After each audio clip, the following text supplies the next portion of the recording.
So the Big Ten and SEC might be working on a scheduling alliance to where you would see more games between the SEC and the Big Ten, which I think is a good thing.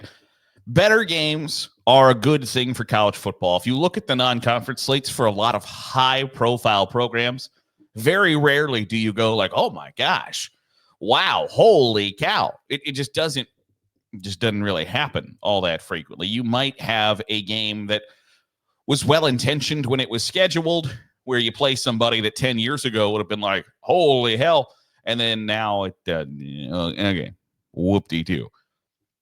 But when you have programs like that, or you have a Big Ten versus SEC challenge type situation, it's much more likely that you're going to get paired up with somebody who is worth your while to play in non-conference. It's going to make your fan base excited. It's going to get people to the stadium. It's going to get eyeballs on TV. It's going to get recruits that want to be in your stadium for that game. I think those are all undeniably good things for college football. Now, it's real easy to just go like, I don't need to think about what that looks like because I know who's in the Big Ten. I know who's in the SEC.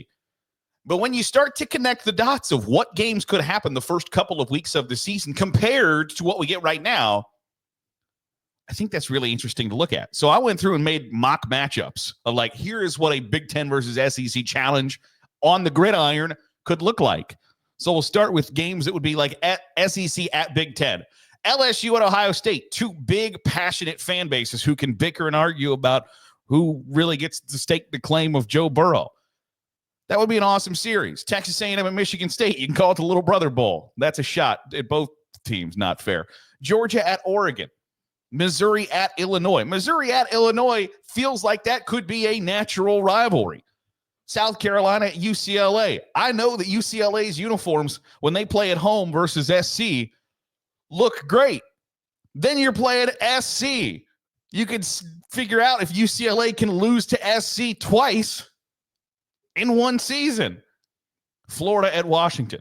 If you're going to traipse across the country diagonally, might as well put those two together. Mississippi State and Purdue. Hey, those are two programs that I forgot existed.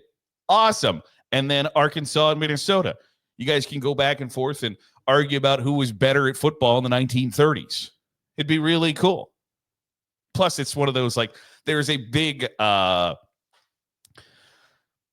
think sticking point is probably the sticking point for Big Ten fans that are like, I want to see SEC schools play in the North in the winter.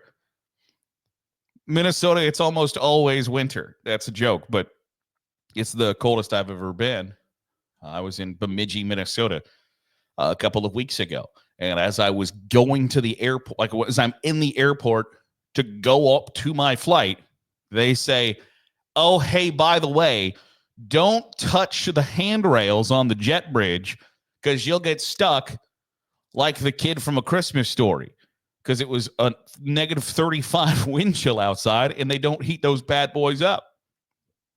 Good to know. So late September, Arkansas, Minnesota, the Razorback players and the fans might think they've already hit winter. But since that's the big sticking point, you should probably like, hey, we're going to put LSU or Florida. But some of those schools, they got winter this winter. At one point, I have a cousin that lives on the north side of Lake Pontchartrain. She had more snow on the ground than I did here in Western Ohio. Like, it's wild. But when you look at those matchups of like, hey, Ohio State, instead of playing Grambling and Ohio, or instead of playing Grambling, you're going to play LSU. Michigan State, instead of playing Central Michigan, which they might want to play, you're going to play Texas A&M. Those are badass big-time games. I think those are really cool matchups. Missouri, Illinois feels like a game that can absolutely turn into a yearly rivalry. And there are other ones in those inside the Big Ten versus SEC. If you were to add Big Ten at SEC games, Michigan at Alabama is a great game. USC at Ole Miss. Lane Kiffin is dying, I'm sure, to play the Trojans. Nebraska at Oklahoma, even though we've gotten it the last couple of years due to athletic administrators pulling their heads from their asses, I still think that Nebraska at Oklahoma feels like a game that can be played every year. Iowa at Auburn. We don't have to wait for the Outback Bowl for this game to happen. We can just play it right now in the regular season. Penn State at Texas. It's another one of those like, hey, we can talk about how great we used to be.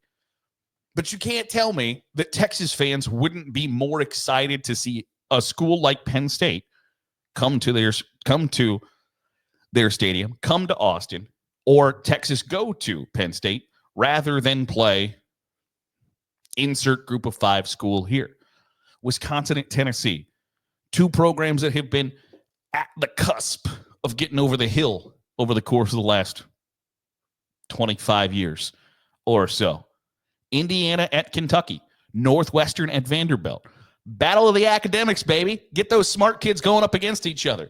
Indiana at Kentucky, to me, feels like the same spot as the Nebraska-Oklahoma, as the Illinois-Missouri, and that it's geographical rivalries. And Northwestern at Vanderbilt feels like one of those academic rivalries.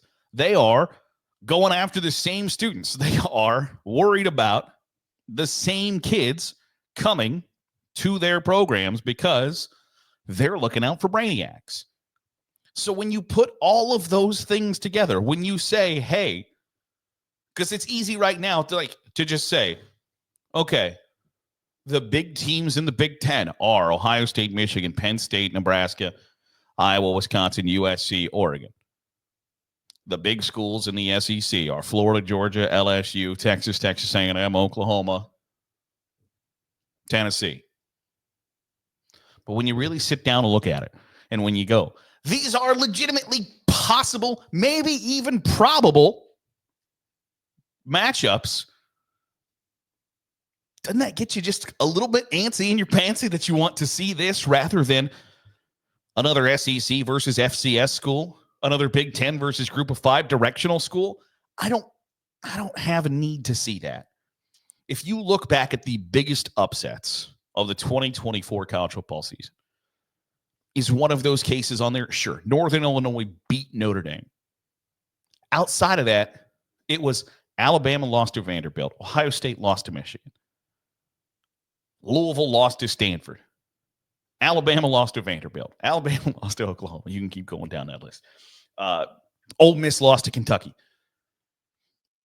They're all kind of interconference. You don't get enough opportunities, I don't think, to see the best on best, right?